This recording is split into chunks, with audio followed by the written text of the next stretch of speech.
everybody, this is Ogre Boy, and today I'm going to be doing part 2 of my Sinister 6 ranking. This is part of a 5-part series where I rank movies from the 6 big horror franchises: Halloween, Texas Chainsaw Massacre, Friday the 13th, Child's Play, Nightmare on Elm Street, and Scream. So last week I did numbers 51 to 41, and this week I'm going to do 40 to 31.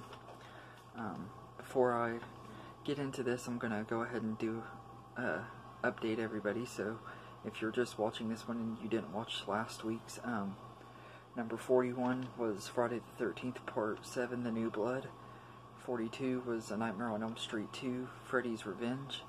43 was Halloween, The Curse of Michael Myers. 44 was Seed of Chucky. 45 was Scream 3. 46 was Leatherface, The Texas Chainsaw Massacre 3. 47 was Texas Chainsaw Massacre, The Next Generation. 48 was Friday the 13th Part 5, A New Beginning. 49 was Halloween 3, Season of the Witch. 50 was Halloween Resurrection. And 51 was A Nightmare on Elm Street 2010. That's what was on the list last week, so now I'm going to go ahead and get started with this week. Number 40 is Freddy vs. Jason. I think this is a really good Freddy movie. I really do like this movie quite a bit. It was one I used to watch all the time as a kid and everything, but I really hate the portrayal of Jason. They make him out like he's a little wimp and everything, and they try to make him be the hero of the movie and everything, and I just really don't like that about this movie and everything. I mean, yeah, it does make Freddy look like a bigger villain and stuff like that, which, I mean, it's good for Freddy's part, but I'm more of a Jason fan myself, so that's part of why I don't like this one as much and everything.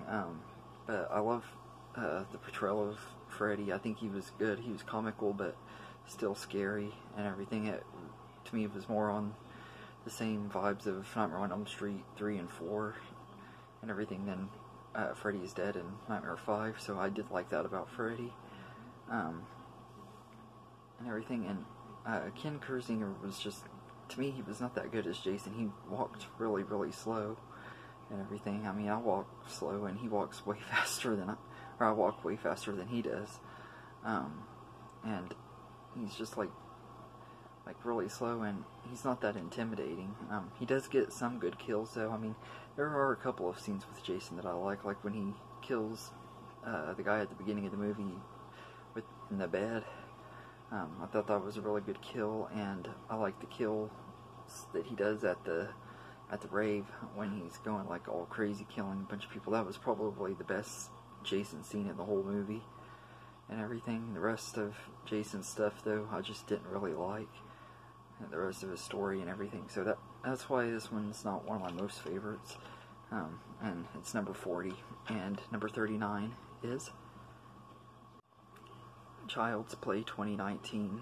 I really enjoyed this movie. I haven't had a chance to rewatch it yet. This is the only movie out of the Sinister 6 franchises that I haven't seen more than once and everything, but I saw it in the theater back on the day it came out, and I really enjoyed it. I thought it was a really, really good remake and everything that really doesn't really have anything to do with any of the other movies. They could have just gave it a different name, but I think they were kind of hoping if they used the name, they'd be able to make more money. And I think that kind of probably was not as smart. I think the movie might have done better had they marketed it differently and not had it connected to the Child's Play franchise. But however it went, I still really enjoy this movie. I think it's a really good movie. Mark Hamill was great as Chucky, and I love the boy that played Andy in this. I thought he was really good, and Aubrey Plaza, who's one of my favorite actresses, was great as Karen in this movie and everything. I liked Brian Tyree. I can't remember his last name. The guy that played the detective in this movie. I liked him too and everything. I just thought this was a good movie. I want to see this one again and see if I enjoyed it as much on rewatch and everything. I remember it had some really good kills though, especially with the guy that was dating Andy's mom that was a big jerk and everything. I loved his death, and the references to the Texas Chainsaw Massacre 2 I thought was really awesome, because I'm a really big fan of that movie, which you'll see that in one of my next videos. Yeah, so Child's Play 2019 is number 39, and number 38 is A Nightmare on Elm Street 5, The Dream Child. This movie was pretty good. It's one that I actually enjoy quite a bit. It's just not one that I would rank real high. I really like the concept of Freddy wanting to possess an unborn baby. I think that's kind of cool and everything. But there were some things that were really weird, like with the unborn child being like out there and in this dream world and everything. He's like a little boy. He's played by the boy that was in Jurassic Park that Alan Grant like scared him with the raptor claw and everything. But he was pretty good, I guess. I liked Alice a lot more in this movie. I hated that Dan got killed off early in the movie, though. I hated that about it and everything. And the kills weren't to me as good in this movie. There were some good kills in here, but just not near as many good ones as some of the other films in the series and everything. But I do think this was an alright movie, and it isn't one of my favorites in the Nightmare franchise, but I do think it's a decent movie. So it's number 38, and number 37 is Friday the 13th Part 8, Jason Takes Manhattan. This one is not one of the best in the series, but I do kind of have some nostalgia love for it and everything, because I saw this movie when I was a kid, and I really liked it a lot back then. Nowadays I don't like it as much, but it does have its moments. I mean, the last act when they're in New York, which half the time they're not even in New York when they're filming the New York scenes there, but those scenes were pretty good and everything, and it does have some good cheesiness, 80s cheesiness to it. So I mean, it is a decent movie. It has one of my favorite kills where the boxer guy is like punching him over and over, and he gets worn out, and then Jason just punches him once and his head flies off. I absolutely love that scene. It's so silly and everything, and I love the scene when he's walking down the street in Manhattan, and are in Times Square, and the guys with the beatbox he knocks their beatbox over or whatever, and they like get mad at him and everything. He lifts his mask up, and they say, "Oh, never mind, we're good, man." And it was cheesy, but it was funny and everything. I really enjoy this movie, but it's not one of my most favorites either. It's an alright one. So that's why it's number 37, and number 36 is Leatherface. I really did enjoy Leatherface. I think it was a pretty good prequel to the Texas Chainsaw Massacre and everything. I thought that the cast was good in it. But this isn't one of my most favorites in the franchise. And I know a lot of people don't like it. I can understand why. It doesn't feel like a Texas Chainsaw Massacre movie and everything, but I do kind of like how they kind of make you wonder which one is going to be Leatherface, because all three of these kids are like escaped and they're on the run and everything. You don't know who the killer is for sure and everything. I did like that about it and everything, but there were some things that I didn't really like. A lot of things that happened in the third act, like him becoming psycho and stuff like that. The way it was executed, I just didn't feel it was done very well and everything. But I do think that it was an alright movie and everything. And I think it's a lot better than most people say it is, but it's not one of my most favorites either. And I can understand why people don't love it and everything. So Leatherface is number 36, and number 35 is Halloween H2O. this movie was set 20 years after the original Halloween and everything. It was released a couple years after the first Scream movie, so it kind of had that Scream feel to it and everything. And I thought this movie was decent. It's not one of my most favorites in the franchise, but I don't hate it either and everything. It would be a lot higher on this ranking and stuff if it wasn't for having to be followed by Resurrection, which is one of the worst films in the franchise, and like I said, it's my second least favorite Sinister 6 movie as well. So I think that what followed it kind of ruins my liking for this movie, because I know what's going to happen next. If they would have just ended the Halloween franchise with this movie, I think that it would have been perfect and everything, but I didn't really like the way they did this movie and everything. The way they retconned the ending of this movie at the beginning of the next one, so that kind of does take away for me. But I do think it's an alright movie. I like a lot of the characters. I like that Laurie has a son, and I like him, played by Josh Hartnett. I cannot remember his name, but he does a good job.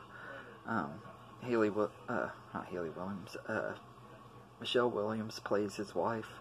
I mean, not his wife, his girlfriend. I'm sorry. And she's pretty good too. I liked her. And LL Cool J is the security guard. I thought he was amusing and everything. I liked him and everything. And this was just an alright movie, but I just don't really like the way things went by the end of the movie and everything, and of course in the next movie. So that's the main reason why it's not as high as it could be and everything. So Halloween H2O is number 35, and number 34 is Friday the 13th, 2009. There are a lot of things about this that I like and that I don't like. I love Jason in this movie. I think he's really awesome. Derek Mears does a really great job playing him and everything. And I like some of the characters in here, but most of them, to me, are just kind of one note. Danielle Panabaker's character was fine, and the guy from Supernatural, Jared Padalecki, or however you say his name, I thought he was fine in the movie too. But I don't really, besides them, I don't really care for any of the other characters, especially Trevor. He's one of the most annoying characters in the movie, and I was really happy to get to see him die and everything. I thought Aaron was okay too. I thought he was fine. But like I said, this just was an okay movie. It's not one that I really liked a lot, and it could have been a lot better, but it could have been a lot worse. I do kind of wish that when they rebooted Friday the 13th, they would have gone back and just did it as like a prequel or something, and we could have seen Jason's dad and stuff like that, or something. I'm not sure how I would have wanted them to do it, but I think this could have been better. I also don't really like that it's kind of like a greatest hits collection, where it has like elements from the 2, 3, and 4, and a tiny bit of the first movie and everything. I think if they would have just left it where Jason had his hockey mask and stuff from the beginning, it would have just felt like a regular horror, or like a regular Friday the 13th movie and everything. I would have just loved to have it as just a sequel, but I do think this was an alright movie though. It is enjoyable and everything. Most of the time when I watch it, I enjoy it, but sometimes I don't enjoy it as much, but most of the time I do. So it's number 34, and number 33 is Scream 4. I really do like this movie quite a bit. It was actually one of my favorite Scream movies and everything. I really liked it for a long time, and then as I've gotten older, I've rewatched it a few times and everything. I don't like it as much as I did. It has its moments. There are some really good scenes in it, and I do love the part where he's like, "Fuck Bruce Willis," when Anthony Anderson gets killed. It's a stupid line, but I think it's funny, and everything. I do kind of like the suspense of it, but this movie could have been a lot better. It was easy to predict who was going to be the killer, as far as at least Rory Culkin's character. I saw that coming. When I saw the movie the first time, I actually didn't see Jill being the killer and everything, but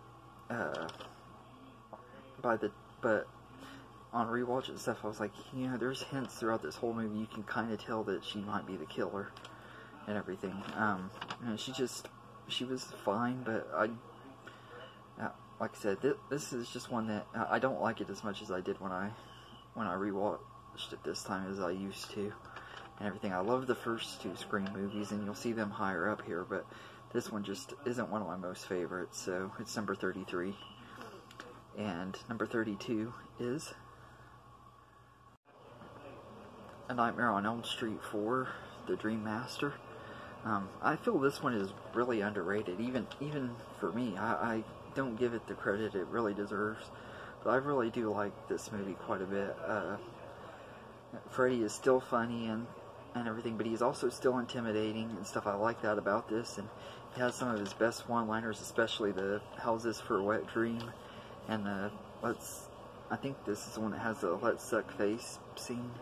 I could be wrong, that might be 5, but I think it's this one. In the Cockroach Motel, I love those scenes and everything, and the special effects in this is just awesome and everything. All of the Nightmare movies, except for the remake, have really good special effects and everything, but I do really like Nightmare on Elm Street 4. I think it is a really good movie. I hate that they killed off the characters from Dream Warriors early in the movie and everything, because it kind of, to me, it kind of is jacked up. I think they should have been in the movie a little bit longer than they were, but for the most part, I think this was a decent movie, and I thought Alice was a good final girl and everything. So, and I think Tuesday Night did a decent job playing the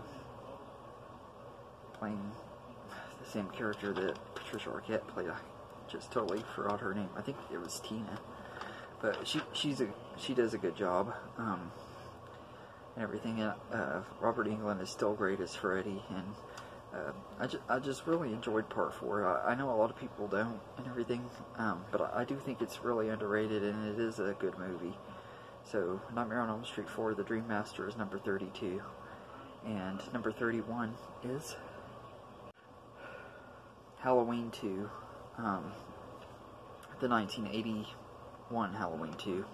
I do enjoy this movie quite a bit, for the most part, but it does kind of get really slow-paced in the middle of the movie and everything. Not only Michael Myers walking really slow, he walks just as slow as Jason in Freddy vs. Jason, but just some reason it just wasn't as good to me. And there's things that don't make sense, like Laurie shooting him in both eyes, being able to hit both eyes with her hands shaking and stuff like that. It doesn't make any sense.